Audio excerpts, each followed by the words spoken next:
saya akan membahas sesuatu yang mungkin sering kita dengar, tapi jarang kita bayangkan dampaknya, yaitu tentang material baja yang ada hampir di mana saja, baik di gedung, jembatan, sampai ke peralatan dapur kita.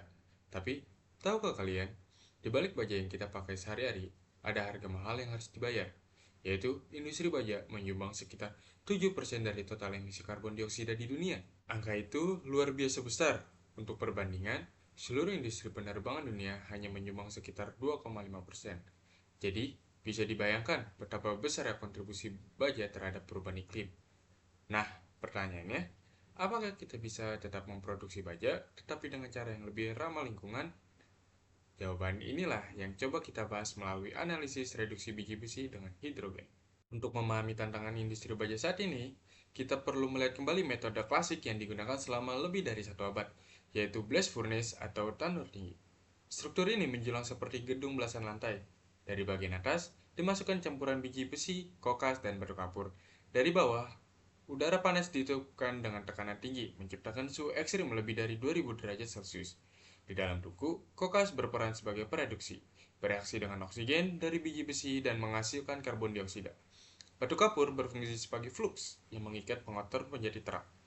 Hasil akhirnya adalah logam cair dari hot metal di dasar tanur yang kemudian bisa diproses menjadi baja. Metode ini dimulai berkembang besar di Eropa pada abad ke-19, di era revolusi industri.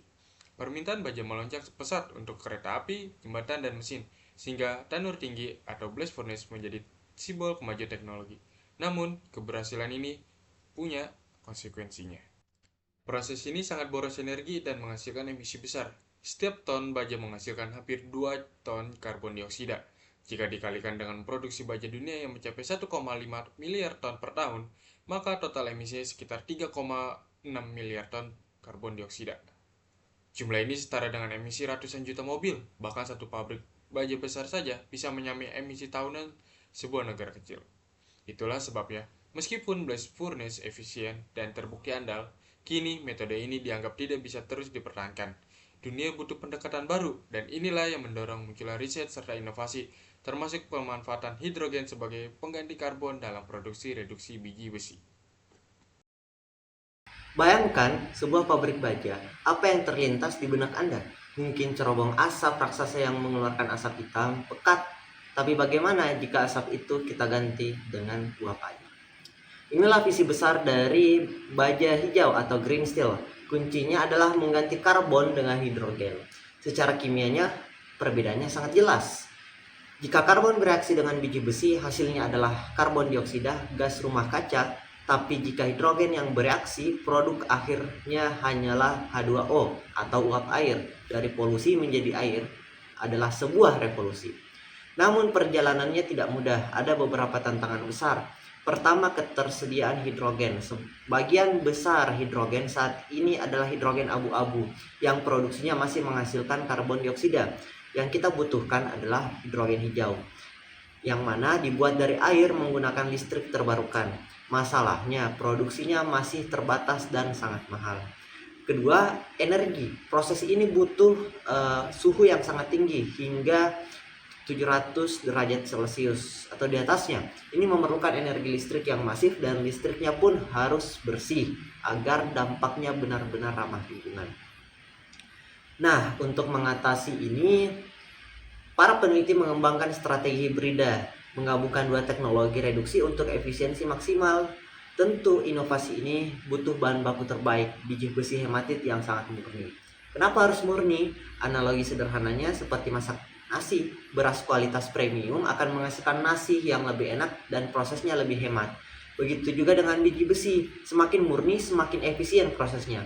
Meskipun penuh tantangan, hidrogen adalah kandidat terkuat untuk masa depan industri baja. Dan ini bukan lagi sekedar teori. Beberapa perusahaan raksasa di Eropa sudah mulai membangun pabrik percontohan. Apa yang dulu hanya di laboratorium kini mulai menjadi kenyataan. Langkah demi langkah industri baja sedang bergerak maju, masa depan yang lebih bersih dan berkelanjutan. Baik, sekarang kita masuk ke inti pembahasan, yaitu bagaimana reduksi biji besi dengan hidrogen berlangsung. Ada dua pendekatan utama, yaitu dengan direct reduction atau DR dan hydrogen plasma reduction atau HPR. Kita mulai dari DR. Bayangkan reaktor silinder besar yang dipenuhi pelet hematit berukuran 6-8 mm. Gas hidrogen panas dialirkan dari bawah ke atas, menembus celah pelet lalu bereaksi dengan oksigen. Prosesnya bertahap, melalui hematit menjadi magnetit, lalu menjadi wustit, dan akhirnya menjadi besi metalik. Masalahnya, lapisan besi di permukaan makin lama makin tebal, sehingga gas sulit masuk ke inti. Akibatnya reaksi melambat seperti apel berlapis karamel. Luar sudah berubah, tetapi dalamnya tetap sama. Sekarang kita lihat HPR. Kalau DR diibaratkan oven, HPR lebih mirip seperti petir buatan.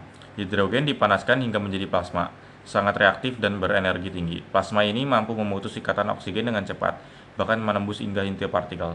Reduksi jadi jauh lebih cepat dan tuntas. Namun tantangannya besar, plasma sulit dikendalikan, tungku cepat aus, bahkan kebutuhan energinya yang tinggi. Karena itu muncul strategi hibrida, yaitu DR dipakai lebih dulu untuk mereduksi awal sekitar 30-40%, lalu HPR menyelesaikan sisanya. Dengan begitu, kita mendapatkan keunggulan keduanya, DR yang stabil dan hemat energi, serta HPR yang cepat dan agresif. Analogi mudahnya seperti memasak daging keras, direbus dulu hingga empuk, lalu dipanggangkan menjadi finishing. Dengan kombinasi ini, reduksi biji besi dengan hidrogen bisa berlangsung lebih efisien, stabil, dan hasilnya lebih tuntas.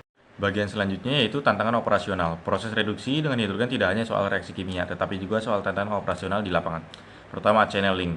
Gas hidrogen hanya lewat jalur tertentu, seperti menyiram pot pada bunga yang retak. Air hanya lewat retakannya, sementara tanah lain tetap kering. Yang kedua ada sticking atau ridging. Pada suhu tinggi, pelet saling menempel, mirip mie instan yang direbus tanpa cukup air. Airnya menggumpal dan menghambat aliran gas. Yang ketiga ada lapisan besi padat. Luar pelet sudah menjadi besi, tetapi bagian dalam tetap oksida. Ibarat buah berkulit keras, namun dalamnya tidak terproses. Yang keempat adalah plasma tidak stabil. Kadang terang, kadang redup seperti petir. Jika tidak stabil, energi menjadi boros dan peralatan cepat rusak. Inilah beberapa kendala utama yang masih harus diatasi dalam penerapan teknologi ini.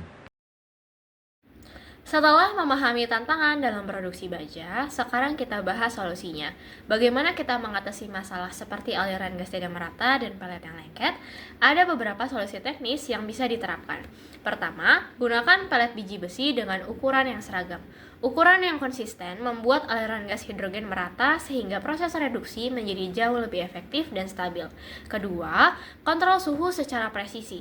Suhu yang terlalu tinggi dapat membuat pelet yang baru tereduksi menjadi lengket dan menyumbat reaktor. Dengan menjaga suhu optimal, kita dapat memastikan proses berjalan lancar tanpa adanya hambatan. Solusi ketiga adalah menghentikan proses direct reduction atau DR saat mencapai 30 hingga 40%. Mengapa? Karena pada titik ini efisiensinya maksimal. Memaksakan lebih jauh hanya akan membuang energi. Keempat, material yang setengah jadi dari proses DR tadi dimasukkan ke dalam High Temperature Plasma Reduction atau HPR. Ini membuat plasma lebih stabil dan hemat energi, sehingga proses reduksi akhir berjalan cepat dan tuntas. Dengan kombinasi strategi ini, kelemahan masing-masing metode akan saling menutupi.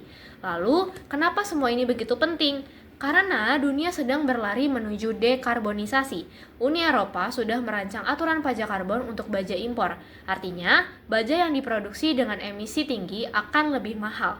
Perusahaan raksasa seperti Volvo dan Mercedes bahkan sudah berkomitmen menggunakan baja hijau untuk mobil listrik mereka. Ini bukan lagi sekadar teori, ini adalah masa depan industri baja. Jika kita tidak beradaptasi, kita akan tertinggal. Jadi kesimpulannya ada 3. Pertama, hematit berkualitas tinggi adalah kunci efisiensi.